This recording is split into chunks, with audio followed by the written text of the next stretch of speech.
Hello and welcome to Property Question Time. I'm Stephen Galpin and this is the show where we put our experts to task answering your property related questions. And joining me today is Sara Newson, founder of Realm 47 Property Investment Brokerage. Welcome to you. Hello, thank you. Good trip down? Yeah, it's not too bad. Good. It's all on time. Well, nice to see you here again.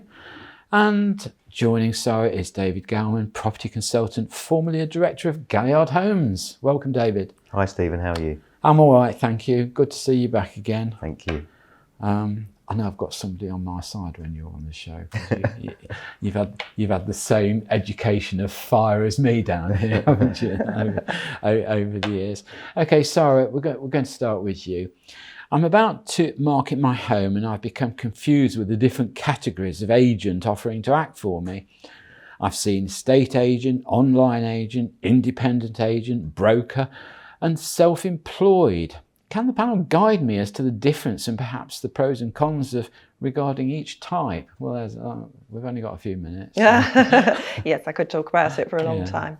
So obviously estate agents, most people know what an estate agent is. They're a selling agent generally. Yeah. A broker, similar model to my own, they're generally buying and selling agents. And then you've got independent agents who are, as it sounds, they'll go out and work on their own, quite often under a brand though, but the business is partially their own. As a sort of umbrella. Yes, Okay. exactly. Yeah, so they benefit from that. And I would say, you know, there are going to be good ones and bad ones of each of them. So I think in your local area, you need to look at each option. I think the independent agents, something to think about is who's looking after the property when they're on holiday, when they're poorly? Have they got a team behind them or are they literally on their own? And also look at quality over quantity and fee structure. So look at agents who are charging a lower amount and agents who are charging a higher amount. Don't always go for the lower amount because generally they're looking at quantity over quality. So they're all in it for the numbers. And Well, just to sales. come back to you on that point, when we're talking about a self-employed agent working under an umbrella or the cover of a bigger company, who's responsible? If something goes wrong, is it that self-employed agent that's responsible or is it the umbrella company? Yeah, it depends what you're referring to when something goes wrong. I don't know, just perhaps negligence in terms of preparing the information for the property, the selling pack, that sort of thing. It would be the company because generally they would come across as being under that. I'm not going to name any companies here, but they would generally come across under that estate agent's brand. So then that estate agent would be the one that would be liable. And then, you know, obviously they would have an in-house disciplinary situation going on there as well. Yes. You do wonder why a bigger company would not want to directly employ somebody. Yes, you do. I think the cost is considerable, and I think the motivation of that individual goes up a lot. So when they're getting a large percentage cut of the commission, they're more motivated to try harder. They're more motivated to work longer hours, work evenings and weekends, which when you're employing somebody, you probably can't dictate that as much. No. And I mean, I suppose the other question is if somebody is self-employed and they really are hungry for the fees, as you say, in terms of time, they are going to work 24/7, aren't they, to try and get something done. And on the level of fee, I've always had this view that the last thing you should argue with your agent about is the fee. With the level of, you know, particularly in London here, where we're talking about properties that can range anything from sort of 500,000 to, you know, 10 or 15 million quid, the fee actually is quite inconsequential. What matters is whether you get the money you want for the property. Whether you're getting value as well with that service. And again, in terms of the individual agent, I would say an agent that wants a bit more money just probably knows what his worth is. He knows what he can do. Yeah. Would you agree with that? I tend to agree. Having spent a number of years running a sales team and not utilising agents, the world's turned on its head, and even new home developers are using agents more and more, and that's where the the interest is coming from, and that's where the applicants are coming from. And I always think it's a false economy to try and knock them on their fees. Pay them what they're worth and you'll get a better job done. And it's just about incentivisation. There's lots of negotiator bonuses floating around at the moment that's key to getting deals done. Definitely. Yeah, I think you're right. I think it really is a false economy to try and beat people up over fees. I really do. And also in the broader view of the industry, I think one of the criticisms of agents in the past has been they have employed people that, you know, quite frankly, know nothing about property. If you can breathe, you can be an agent. You know, and that really isn't good enough today with the complexity of the world we live in, complexity of leases, legislation. I think you've really got to know. In my view, I think agents ought to be qualified.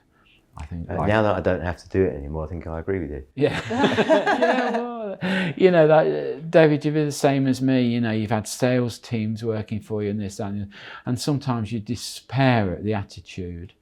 You know, I mean, my favourite one is, you know, they used to come to you and say, boss, can I have, you know, £30,000 off this property? And I'd say, well, what do I get for the 30,000? And I said, what do you mean? I said, well, you want 30,000 from me. What do I get? And they go, well, nothing, it's just make the sale. So I said, well, you know, the price has been set because that's what we need. That's the profit ratio we need. That's what I want. And if you can't be bothered to find out, you know, what you can offer in return, perhaps an exchange tomorrow or completion in 2 weeks rather than 10, you know, go away. But there we are, that's life. I think you need to look at as well the calibre of person within the agent that you're looking at, agency you're looking at. One of my key questions that I always say to my mentees and coaching clients is look at who is doing the viewings. Not just you get a wonderful valuer come out and sit to see you, and they're fantastic, you know. But who is actually going to be doing the viewings? Because that ultimately is a point of sale. You don't want somebody who's just opening the door and letting the clients walk around the property. You need somebody who's actually there selling on the day. So somebody who's higher up in the agency, a sales negotiator minimum. It's the same with solicitors, isn't it? When you go to a new firm of solicitors, you meet the partner and you think, wow, I'm impressed, that's fantastic. Then of course the moment you give them a job, you get the junior that's only just started a couple of weeks ago and you're thinking, my goodness, you know. It's learning to ask the right questions, isn't it? Yeah, at the outset, Okay, thank you for that then. So David, over the last 20 years, property developers have been encouraged to construct even more imaginative and complex properties with a huge emphasis on design. Is it time to cut the cost, concentrate on much more functional designs, reducing costs for all concerned? Simple answer is, of course it is. And I think it's something that is coming down the road anyway, in terms of, well, construction costs, as you know, and we've discussed before, have gone through the roof, and it's very expensive now to build anything. That's why you're actually probably going to see less towers, because the higher you go, the more expensive it is. And at the moment that's proving uneconomical and unviable. Simplicity probably is the way to go. I think you might see a number of housing developments rather than large-scale flat developments. I think you might see a number of attractive small smart starter homes which are fairly simple to build and fairly simple to create in comparison. Can I tell you, in my early days I had a lecture about this, and the guy said to me, well, he said, don't you understand, he said, that a square building is very easy to build and therefore quite cost effective. He says, when you have a building that's a little bit squared, a little bit cornered, a little bit triangulated, a little bit circularised, he said, that's because the architects get 10% of the build fee, and of course the more complex it becomes, the more expensive their fee is, and therefore the more expensive the building is. And I mean, that's quite simple logic. And we've gone for the extremes, haven't we, especially in London, with swimming pools, gymnasiums, saunas and all the rest of it, which people very rarely use, and then just end up complaining about the service charge. And if we did away with all those things, it would reduce probably by, I don't know what sort of percentage, maybe 15% off the cost of a building. I think comfortably along those lines, it's going to be that those kind of numbers. I think also that it's become more complicated because the planners are trying to put their own stamp on things. You've got town planners and you've got environmentalists, you've got all sorts of people putting their two penneth towards the planning process, which you don't want to get me started on the planning process generally and how difficult costs. I thought you loved them all, Dave.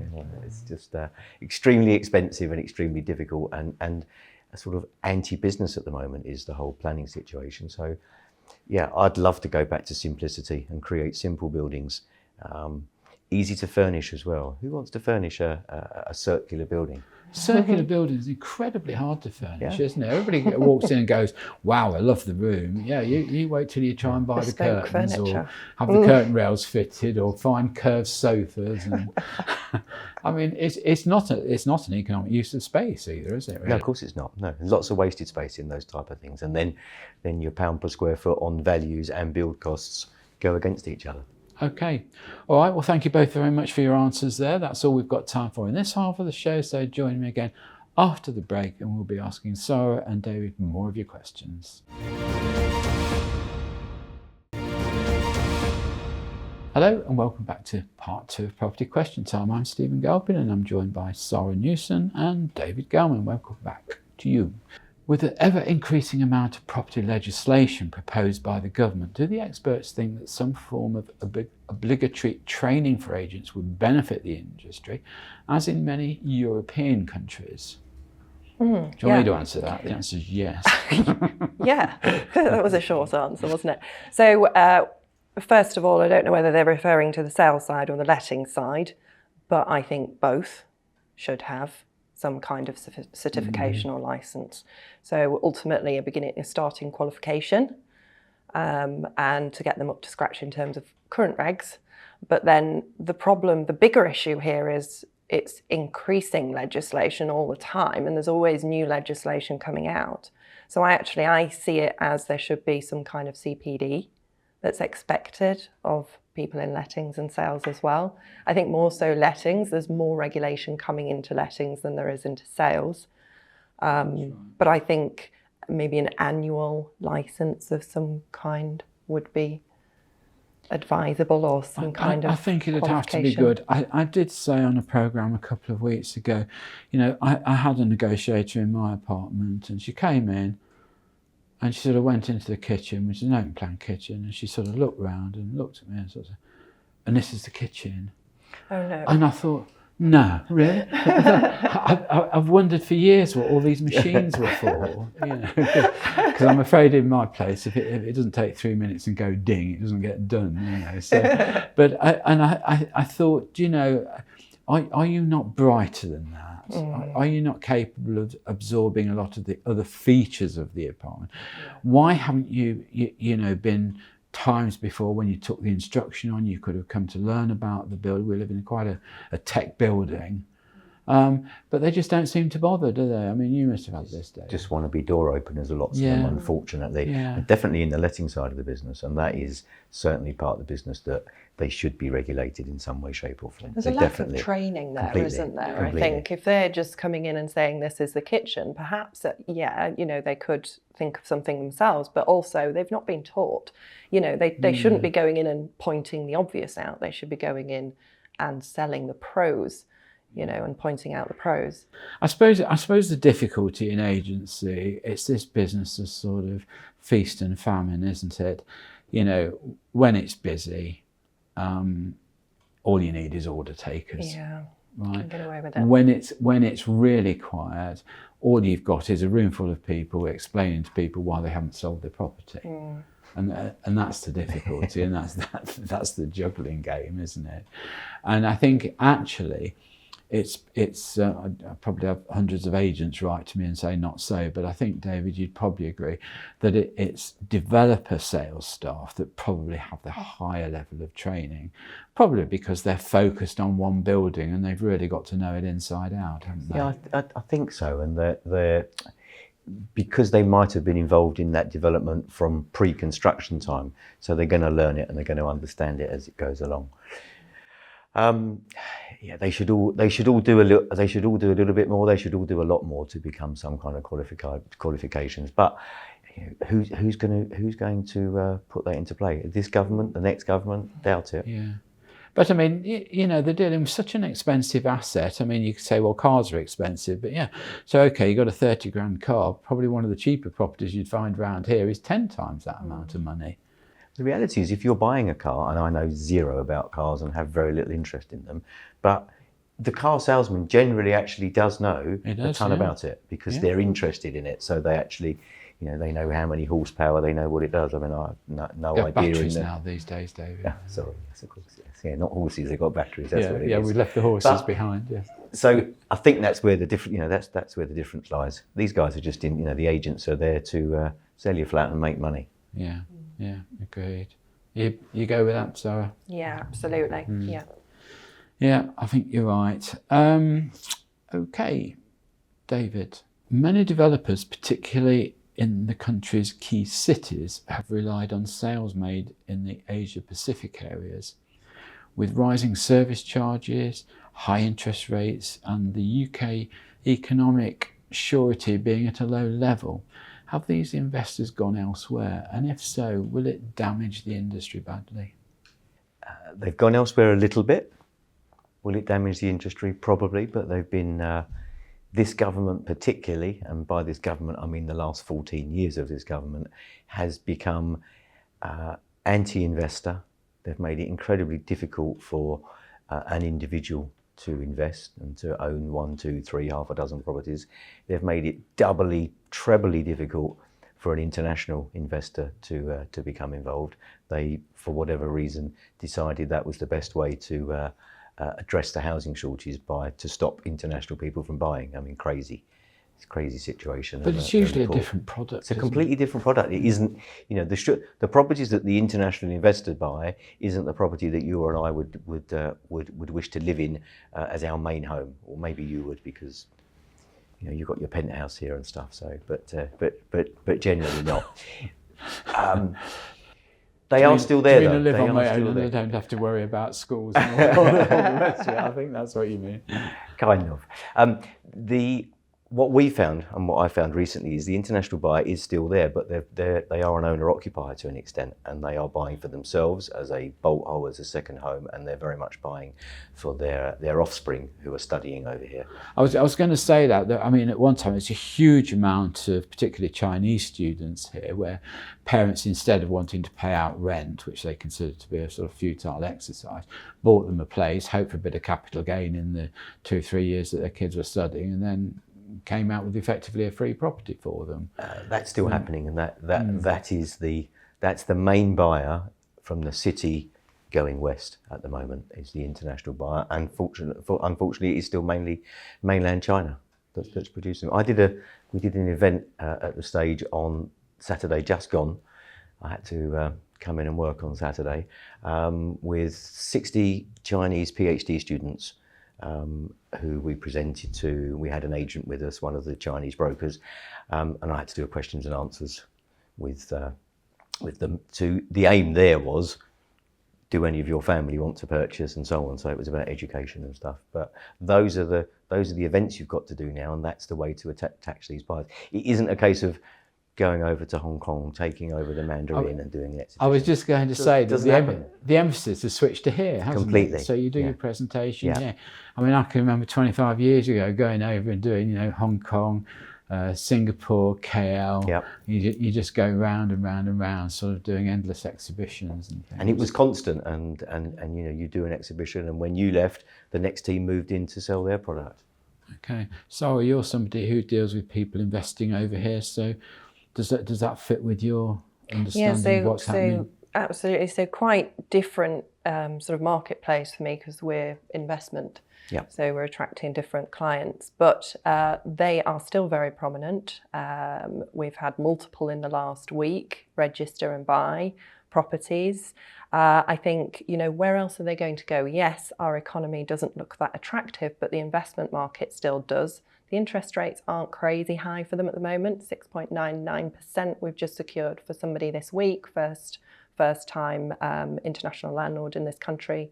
And generally at 7.25%. It's not that off-putting. I think the investment market's still pretty good for them. Where else are they going to go ultimately? You know, where else are they going to invest? I think the days of people investing in 1 or 2 properties are gone because of what the government's been doing of late. But, you know, these are people who are taking it very seriously, and they're looking to build a big portfolio. And why do you think the government is discouraging the smaller investor? Because they want to try and stamp out the problem, I'm not going to call it scum lords, we call them, who do not look after their property. You know, they're riddled with issues. But just charging people more tax and making it more difficult is not going to solve that problem, is it? They and want, Sorry, and on top of which, I have to say that looking at the stats, the highest number of substandard properties are with the housing associations and councils. Yeah. Because they've got it wrong again. This is what they think they need to do, and this is what they think will solve the problem, but it's not true. They want people to run their property business more as a corporate entity and a business enterprise. But the good landlords like ourselves, there's a huge majority of them, they're already running their properties exceptionally well, and they're not going to catch out those problem landlords. In doing this, they're still going to keep the guy going. with 1 or 2 properties, the income is critical for Absolutely. him. So therefore, he's going to take good care, isn't he? That's my feeling. It's a classic case. You know, if you're a good landlord, you get good tenants, and the smaller you are, the more important that becomes to you to carry through that ethos, really.